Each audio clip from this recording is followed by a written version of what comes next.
Hey yo, so they saying the real reason that Roc-a-fella broke up is because Jay-Z and the homie Biggs really wasn't seeing eye to eye. Crazy. Tap in.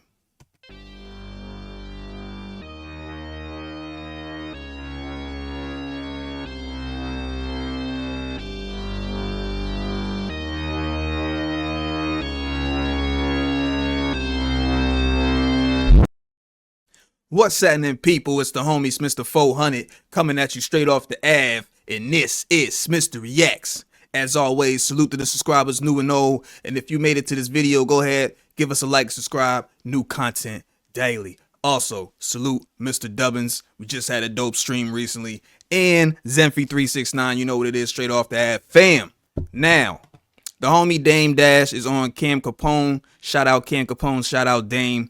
And you know, he's speaking about the Roc-a-fella breakup. So without further ado, bro, we're gonna pull this up and get right into it. As usual, you know what it is. Link in description if you want to see the content as is. If you want to proceed with this conversational content, let's get to it.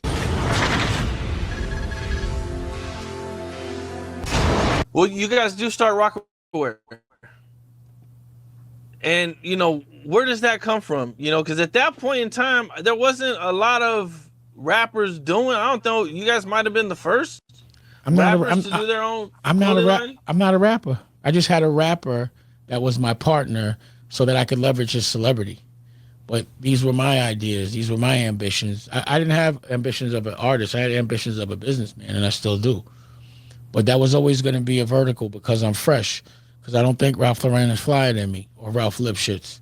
And I went and studied the art of it. So, I know it on every level. So I didn't consider Rocawear fashion. I considered Rachel Roy fashion. I had to get, that's a designer line. And it was, I had an artillery, and she never designed in her life.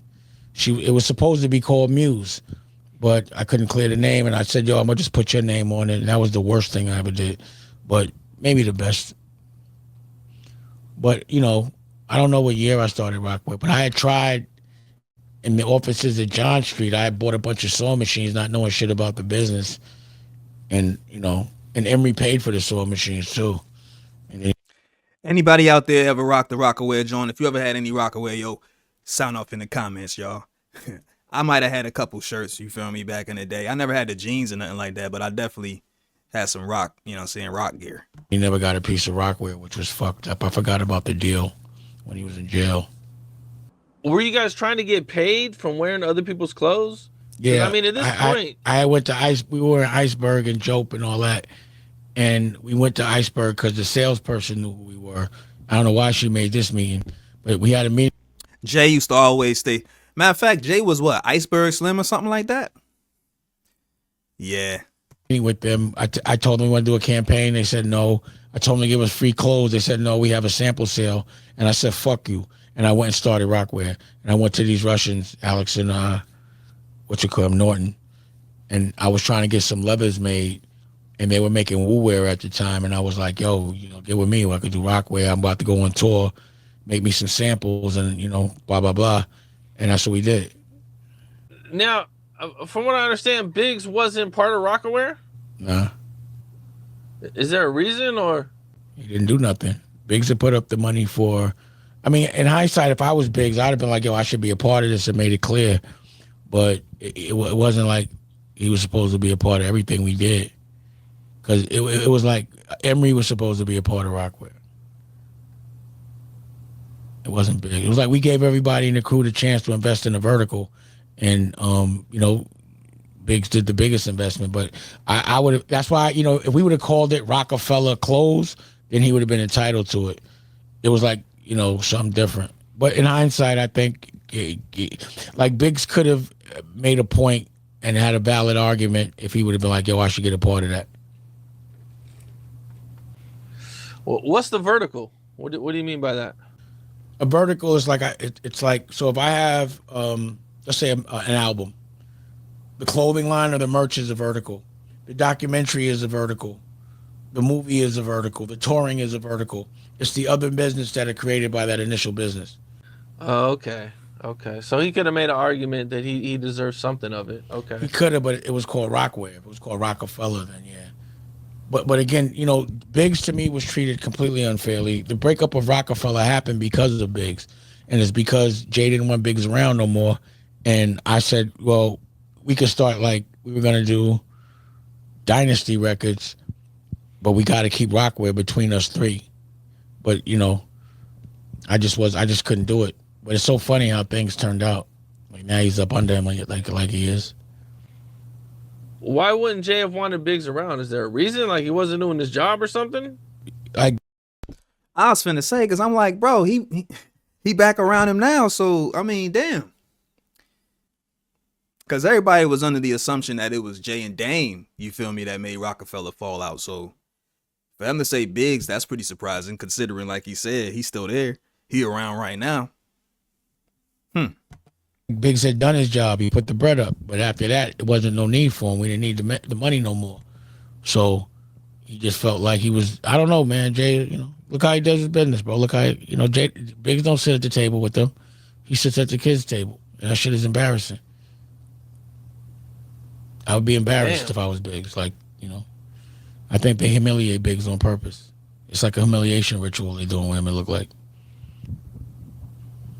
Damn, okay. Like how you go from a partner to being like, not even in the third person, you know what I mean? It's like, I wouldn't do that. It's just too demeaning, and I got too much pride, and I'm from Harlem. How much was Biggs around during Roc-a-fella? Maybe it's because of the fact that him and Biggs had some issues back in the day, and it's like, oh, you want to come back around now, so I'm finna just treat you however I want to treat you, you know, just to keep you in a loop. You want to be in a loop? All right, cool, and this is your position type ish. But, I mean, I wouldn't have took that position either, because it's like, I mean, like he said, you went from being an owner to like one of the, just one of the ones, you feel me? But he was around, like he was there. But like work wise, like he was around a lot for Kanye. Like he was the one that was pushing like a lot for Kanye, because that was after Biggs had made that. I mean, Jay had made that move on us, and what happened was, you know, we had this OG Deuce, and we talked Deuce like kind of was like that ain't no good, and I think the resolution was because he was, you know, he was doing the R. Kelly shit, and I was like, I don't want none of that money anyway, so you keep that, and then after like Deuce died the year later, like him and Biggs weren't speaking for like 2 years, you know, and no one knew it but me. So yeah, so Biggs just started to kick it with me more, and Jay, you know, I didn't really hang out with Jay like that. Like I hung out with girls. I didn't want to be around niggas. You know what I'm saying? Like that's why everybody kind of like felt away. Because I just didn't want to be around them. I didn't think it was cool to go to the club with a bunch of dudes. I went to the club by myself and left with, you know, friends that I met there or that I knew that were going to be there. But, like, rolling with dudes, like, you can't get no girls when you got 5 dudes with you. They're scared. Everybody's putting pressure on them. You know how hard it is to get 5 dudes in a club, a table. Now you got 5 dudes at your table. I don't like dudes like that. I don't need them. How did you run across Kanye? You know what I'm saying? Like, how did you guys get introduced, and how did all that come about? Hip hop had a beat tape, 2 beat tapes, one Just Blaze, one Kanye, and you know, I liked the beats, and then I gave him to Jay, and then Jay wrote to him, and then you know the rest was history. He was around. How did he officially become on Roc-a-fella? I mean, he had a record deal, so once he did all these records for us.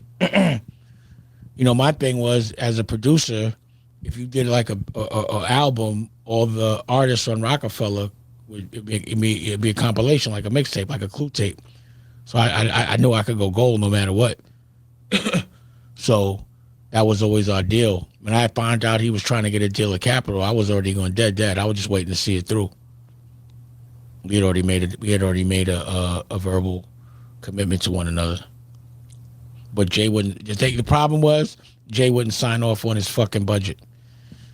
You know, I would get so much blame because at Roc-a-fella, me, Biggs, and Jay used to have to sign the budgets. So if he wouldn't sign, I couldn't tell an artist that Jay didn't like him because it would break their heart.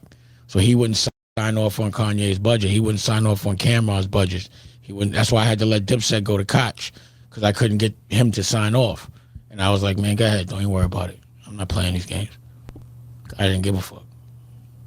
I mean, is there a reason why he wouldn't sign off on the budget? He didn't believe in the project? He didn't want me to sign Kanye. He didn't want me to sign Joe Buttons. He didn't want me to sign Nori. He didn't want me to sign those people. So we had a vote, and he voted no, but me and Biggs voted yes. What's up? Jay didn't want nobody to outshine the master. That's what that was. Jay's one of them 48 laws type people. He didn't want nobody to outshine the master. You feel me? For him to keep climbing, he had to keep doing people a certain way. You know what I mean? Keep stringing certain people along. Keep this persona. That's what that was, man. In my opinion. You feel me? Because it just makes sense. You know, because Cameron, you know, Dipset was lit. Why would you not want to sign off?